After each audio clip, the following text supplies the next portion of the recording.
একটা মেয়ের কাছে তার সংসারের সবচেয়ে ভালোবাসার আর শখের জায়গা কোনটা বলুন তো? হ্যাঁ, আমি জানি আপনারা অনেকেই বুঝতে পেরেছেন, সবচেয়ে শখের জায়গা হলো মেয়েদের রান্নাঘর। আর এই রান্নাঘরটা এমনই একটা শখের জায়গা যেই শখ সারা জীবনও পূরণ করা যায় না। আসসালামু আলাইকুম everyone, welcome back to my another new blog. দূরে এবং কাছে যে যেখান থেকে আমার আজকের ভিডিওটি দেখছেন, আশা করছি সবাই ভালো আছেন এবং সুস্থ আছেন। আমরাও আলহামদুলিল্লাহ বেশ ভালো আছি। কিছুদিন আগে একজন ব্লগার আপুকে দেখলাম মূলার পরোটা বানাচ্ছে। তো মূলার পরোটা তো ইন্ডিয়ানরা অনেক বেশি খেয়ে থাকে, কিন্তু আমার কখনো খাওয়া হয়নি। তো আপুটাকে যখন বানাতে দেখলাম আমারও খুব ইচ্ছে করলো, যেহেতু বাসায় মূলা আছে, চিন্তা করলাম আমিও একটু মূলার পরোটা বানিয়ে দেখি কেমন লাগে। তো প্রথমেই মূলাটাকে কিন্তু আমি গ্রেট করে নিয়েছি, আর আজকে আমি লাল আটা দিয়ে মূলার পরোটা বানাবো। তো মূলাটাকে একদম চিকন চিকন করে গ্রেট করে নিয়ে একটু লবণ মেখে কিছুক্ষণ রেখে দিব, এতে করে মূলার গায়ে যে এক্সট্রা পানিটা আছে সেটা বের হয়ে যাবে। আচ্ছা, মূলা কাটলে কি হাত জ্বালাপোড়া করে? কেন জানি না, এই মূলাটা যখন গ্রেট করেছি আর যখন এভাবে চিপে নিচ্ছি, এরপরে না আমার হাতটা অনেক জ্বালাপোড়া করেছিল। তো চিন্তা করলাম যে হয়তোবা মূলার যে ঝাঁসটা আছে সেটার কারণে হতে পারে। তো মূলা থেকে এভাবে পানিটা ফেলে দিলে মূলার কিন্তু আর তেমন কোনো ফ্লেভার থাকবে না, আর এটা দিয়ে আপনারা পরোটা কিংবা যে কোনো আইটেমে আপনারা তৈরি করতে পারবেন। মূলার যে বাজে গন্ধটা সেটা কিন্তু চলে যাবে। গ্রেট করা মূলাটার পানিটা কিন্তু খুব ভালো করে চিপে নিতে হবে। তো দেখুন, দুইটা মূলা কিন্তু অল্প একটু পরিমাণে হয়ে গিয়েছে। তারপর আমি এখানে কালো জিরে আর গোটা জিরে দিয়েছি, আর হচ্ছে এখানে আমি চপারে কাঁচামরিচ, ধনেপাতা আর পেঁয়াজটা একদম মিহি করে কুচি করে নিয়েছি। তারপরে এখানে একটু আদা কুচি দিয়েছি, আপনারা চাইলে এখানে আদা রসুনের পেস্টও ইউজ করতে পারেন, কিন্তু আমি পেস্টটা দেইনি। একটু মরিচের গুঁড়া, একটু ধনিয়ার গুঁড়া, জিরার গুঁড়া, সামান্য একটু হলুদের গুঁড়া দিয়েছিলাম কিনা আমার মনে পড়ছে না, কিন্তু চাইলে দেয়া যাবে। আর সামান্য একটু চাট মশলা দিয়েছিলাম, এতে করে এর টেস্টটা অনেক ভালো আসবে। তো এই জিনিসটা না আপনারা সবসময় চেষ্টা করবেন যখন বানাবেন সাথে সাথে মেখে সাথে সাথে বানানোর জন্য, কারণ যদি মেখে রেখে দেন তাহলে কিন্তু এটা পানি ছেড়ে দিবে। তা আমার কিন্তু এই ভুলটাই হয়েছে। আমি চিন্তা করেছিলাম যে আরহামের বাবা হয়তো বা তাড়াতাড়ি চলে আসবে, এর জন্য মেখে ফেলেছিলাম, কিন্তু দেখি সে আসতে আসতে অনেক দেরি হয়ে গিয়েছে। আর এর জন্য আমার এই পুরটা থেকে না পানি ছেড়ে দিয়েছিল। এর জন্য যখন রুটি বেলছিলাম তখন হচ্ছে রুটিটা ফেটে পুরটা বের হয়ে যাচ্ছিল। তো খুব কষ্ট করে বেলে নিচ্ছিলাম, আর একটু মোটা মোটা করেই বেলছিলাম, তা না হলে বেশি পাতলা করতে গেলে পুরোটা পুরই বের হয়ে যেত। আর লাল আটার পরোটা কিন্তু এমনিতেও খেতে ভালো লাগে। তো আমি হচ্ছে মূলার পরোটাটা বানিয়ে আরহামের বাবাকে যখন দিয়েছি, তো ওকে জিজ্ঞাসা করেছি, বলো তো কিসের পরোটা খেলে? তো ও বলে কি চিকেনের পরোটা খেয়েছে। আমি বললাম তুমি চিকেনও চিনতে পারো না? বললো যে তাহলে কিসের পরোটা খাইয়েছো?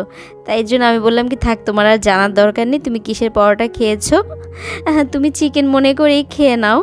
তো এরকম একটা অবস্থা, চিকেন দিলাম না কি দিলাম সেটাও সে বুঝতে পারে না। তো পরবর্তীতে আমি বলেছি যে এটা হচ্ছে মূলার পরোটা, তারপরে সে তো অবাক হয়ে গিয়েছে, বলল যে মূলার পরোটা, মানে খেয়ে তো মনেই হলো না মূলার কোনো গন্ধ নেই।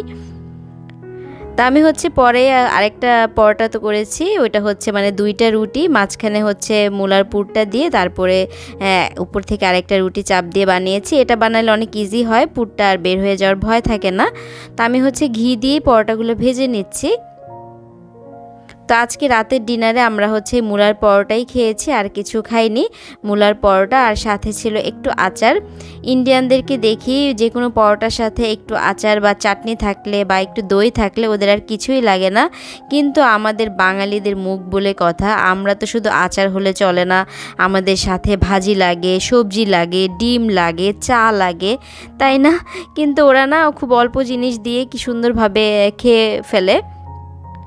তো আজকে আমার শখের রান্নাঘরের জন্য কিছু কেনাকাটা করেছি, তো সেগুলি আপনাদের সাথে এখন শেয়ার করতে চলে আসলাম।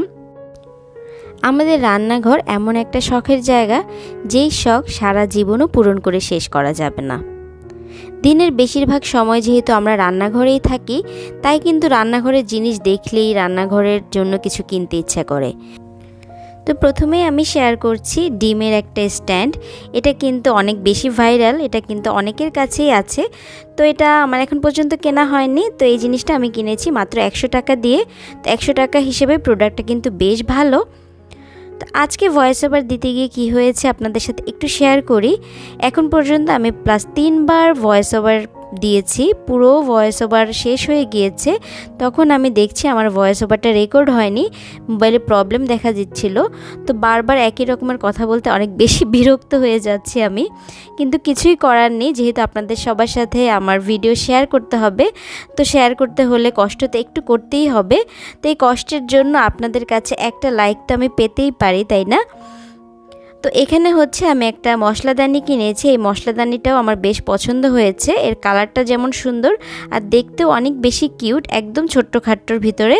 তো এটা হচ্ছে ছোট হওয়াতে না যে কোনো জায়গায় দেখা যায় রাখা যাবে, রাখতে বেশি একটা প্রবলেম হবে না। আর জিনিসটা অনেক বেশি সুন্দর। তো এটাও নিয়েছে মাত্র 100 টাকা। আর এই সবগুলো জিনিসই আমি আজকের কিনেছি 1299+ যে দোকানটা আছে সেখান থেকে। তো সেখানে এখন না অনেক ধরনের ভালো ভালো জিনিসই পাওয়া যায়। যদি দোকানটা একটু বড়সড় হয় তাহলে আপনারাও কিন্তু শখের এরকম সংসারের অনেক সুন্দর সুন্দর জিনিস কিনতে পারবেন। তো এই মশলাদানিটাতে হচ্ছে 4টা পার্ট আছে। 4টা পার্টের সাথেই কিন্তু 4টা চামচ দেওয়া আছে। আপনারা চাইলে এই মশলাদানিতে হলুদ, মরিচ, ধনিয়া, জিরার গুঁড়ো রাখতে পারেন, কিংবা চাইলে গরম মশলাও রাখতে পারেন। তো সবগুলো জিনিস আপনাদের সাথেও শেয়ার করছিলাম, আর ছোটো বোনকেও ভিডিও কলে দেখাচ্ছিলাম। তো বলছিলাম প্রত্যেকটা প্রোডাক্টে অনেক বেশি সুন্দর হয়েছে। তো আপনাদের কাছে কেমন লাগছে আপনারা অবশ্যই আমাকে কমেন্ট করে জানাতে ভুলবেন না। তো এখানে একটা স্টিলের স্ট্রেনার নিয়েছি, এটা নিয়েছে মাত্র 150 টাকা। তো 150 টাকা হিসেবে জিনিসটা অনেক বড় ছিল, অত একটা মজবুত ছিল না, কিন্তু যেহেতু স্টিলের জিনিস এগুলো একটু পরিষ্কার পরিচ্ছন্ন করে রাখলে বেশ অনেক বছর কিন্তু চলে যায়।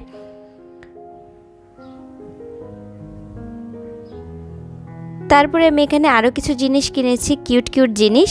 তো এখানে যে গোল্ডেন কালারের বাটিটা দেখছেন, এই বাটিটা কিন্তু আমি RFL বেস্ট বাইয়ে দেখেছি প্রায় 300-350 টাকার প্রাইস ছিল। তো আমি যে দোকান থেকে কিনেছি এখান থেকে কিনেছি মাত্র 150 টাকা দিয়ে। তো এই বাটিটাতে কিন্তু আপনারা চাইলে 2 ধরনের সস, কিংবা দেখা যায় অনেক সময় গেস্টদেরকে আমরা আচার দিয়ে থাকি, 2 ধরনের আচার দেয়া যাবে। তারপরে যদি ভর্তা হয় অল্প পরিমাণের ভর্তাও নেওয়া যাবে। তো জিনিসটা আমার কাছে অনেক বেশি কিউট লেগে গেছে, আর প্রাইসটাও অনেক রিজনেবল ছিল। এটা না 2টা কালার ছিল, একটা গোল্ডেন আর একটা সিলভার। তো সিলভারটা ছিল 3টা পার্টের। তো আমার কাছে সিলভারটা থেকে গোল্ডেনটাই বেশি ভালো লেগেছে। আর এখানে একটা ঢাকনাওয়ালা বাটি কিনেছি, কাচের বাটি। এই বাটিটার প্রাইস নিয়েছে মাত্র 100 টাকা। যেহেতু সামনেই রমজান মাস চলে আসছে, এই বাটিটাতে খেজুর কিংবা বাদাম রাখতে অনেক বেশি ভালো হবে। বাটিটাতে বাদাম, খেজুর এগুলো রেখে দেখা যায় ডাইনিং টেবিলেই আপনারা হাতের কাছে রেখে দিতে পারবেন। রমজান মাসে ইফতারি কিংবা সেহরিতে আপনারা খুব সহজেই কিন্তু হাতের কাছে পেয়ে যাবেন এই ধরনের জিনিসগুলো। আর জিনিসটাও কিন্তু 100 টাকা হিসাবে বেশ সুন্দর ছিল আর অনেক বেশি মজবুত ছিল।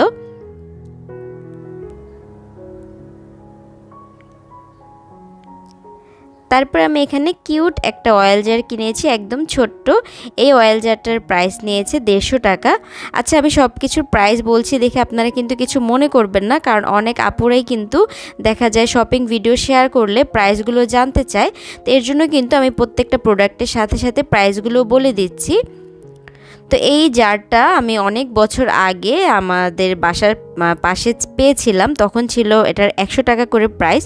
তো তখন না আমি কিনিনি, চিন্তা করেছিলাম যে এত ছোট জার দিয়ে কী করব। কিন্তু পরবর্তীতে যখন আমার প্রয়োজন মনে হয়েছিল তখন আর এই জারটা খুঁজে পাইনি। তো এবার কিন্তু আমি পেয়ে সাথে সাথে নিয়ে নিয়েছি। তো এটাতে দেখা যায় সরিষার তেল রাখলে মুড়ি ভর্তা যখন খাবো বা অন্যান্য কোনো আইটেম করব তখন অনেক বেশি ইজি হবে, আর দেখতেও কিন্তু অনেক বেশি কিউট। আর এই বাস্কেটটা আমি কিনেছি RFL বেস্ট বাই থেকে, এটার প্রাইস নিয়েছে 135 টাকা। তো এই বাস্কেটটা আমি নিয়েছি ডিম ধোয়ার জন্য, কারণ ডিম দেখা যায় আনার পরে বেশি করে ডিম আনলে ছোট বাস্কেটগুলো তো জায়গা হয় না। এখানে দেখা যায় 2 ডজন বা এর চাইতে বেশি ডিমগুলো সুন্দর জায়গা হয়ে যাবে, আর ওয়াশ করতেও অনেক বেশি সুবিধা হবে। তা আমি অনেক দিন যাবতে এই ধরনের একটা বাস্কেট খুঁজছিলাম, যেটার মানে নিচেও ছিদ্র আছে। তো পাচ্ছিলাম খুঁজে, কিন্তু নিচে ছিদ্রযুক্ত পাচ্ছিলাম না। তো এটা যখন পেয়ে গেলাম, আর এত বেশি কিউট ছিল সাইজটা, তো এর জন্য কিন্তু নিয়ে ফেললাম। বাজার থেকে ডিম আনার পরে আমি সব সময় ডিমগুলো ওয়াশ করে তারপরে ফ্রিজে রাখার চেষ্টা করি, কারণ ডিমের গায়ে কিন্তু প্রচুর পরিমাণে ময়লা থাকে, সেটা সহ যদি ফ্রিজে রাখা হয় সেই ময়লা থেকে ব্যাকটেরিয়া কিন্তু ফ্রিজের অন্যান্য খাবারও চলে যায়। এর জন্য ডিমটাকে সবসময় ভালো করে ওয়াশ করে তারপরে আমি ফ্রিজে রেখে দিই। আর এখন যেহেতু শীতকালে কিন্তু ডিম ফ্রিজে রাখার প্রয়োজন পড়ে না, বাইরেই বেশ ভালো থাকে। গরমকালে কিন্তু ডিম বাইরে বেশি দিন রাখলে নষ্ট হয়ে যায়। তো একবার তো আমার এমন হয়েছিল, আমার 2 ডজন ডিম পুরো নষ্ট হয়ে গিয়েছিল। গরমের সময় আমি বাইরে রেখে দিয়েছিলাম। আমি তো দোকানদারকে গিয়ে ঝাড়ছিলাম যে আমাকে কেন নষ্ট ডিম দিয়েছে।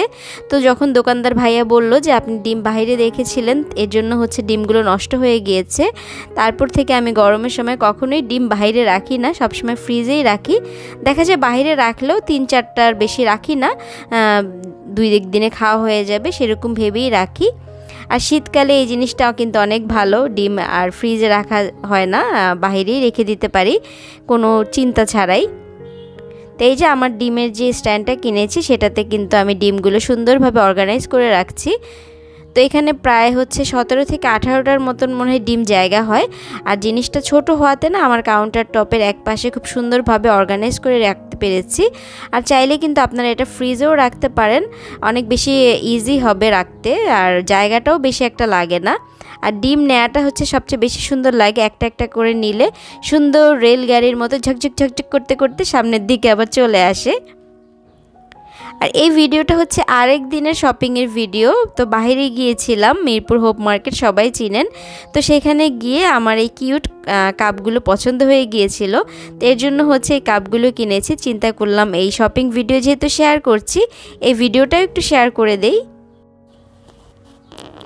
এখানে হচ্ছে কালো কালারের একটা কাপ কিনেছি। এই কাপটার মানে দেখতে বড় মনে হচ্ছে, কিন্তু ভিতরে কিন্তু জায়গা কমই আছে। তো দেখতে আমার কাছে খুবই ভালো লেগেছে, তাই নিয়েছি। এইগুলোতে না চা বা কফি যেটাই খান না কেন অনেক বেশি ভালো লাগবে। আর সবচেয়ে পছন্দের জিনিস হচ্ছে এইটা, কাপ আর পিরিচটা একদম ফুলের মতন দেখা যাচ্ছে, আর ডিজাইনটাও কিন্তু একদম ফুলের মতো। এটার প্রাইস নিয়েছে 120 টাকা। আজকে আমি 3টা কাপ কিনেছি, 3টা কাপের প্রাইসই নিয়েছে 120 টাকা করে। তো প্রাইস হিসাবে কিন্তু জিনিসগুলো অনেক ভালো। এই 2টো কাপ কেনার পরে একটা পিঙ্ক কালারের কাপ কেনার জন্য আমার মনটা না অনেক আঁকুপাকু করছিল। তো খুঁজতে খুঁজতে এরকম পিঙ্ক কালারের একটা কাপ পেয়ে গেলাম। তো এই কাপটা দেখেও আমার খুব পছন্দ হয়েছিল। আমাদের অনেক আপুদেরকেই দেখি অনেক সুন্দর সুন্দর কাপ পুরা হচ্ছে কালেক্ট করে, কিন্তু ওগুলোর প্রাইস এত বেশি, সেগুলো কেনার ইচ্ছা বা সামর্থ্য কোনোটাই আমার নেই। তো আমি হচ্ছে অল্প প্রাইসের ভিতরে যা কিনতে পেরেছি সেটুকুই আপনাদের সাথে শেয়ার করেছি। আর আমি কিন্তু সবসময় বলি, আমি সবসময় চেষ্টা করি অল্প দামে ভালো একটা জিনিস কেনার জন্য। তো সবগুলো কাপ হচ্ছে ধুয়ে আমি আমার কাপ স্ট্যান্ডটাতে অর্গানাইজ করে রেখে দিচ্ছি। আর আজকের মতো বিদায় নিয়ে নিচ্ছি। সবাই ভালো থাকবেন, সুস্থ থাকবেন। আল্লাহ হাফিজ, আসসালামু আলাইকুম।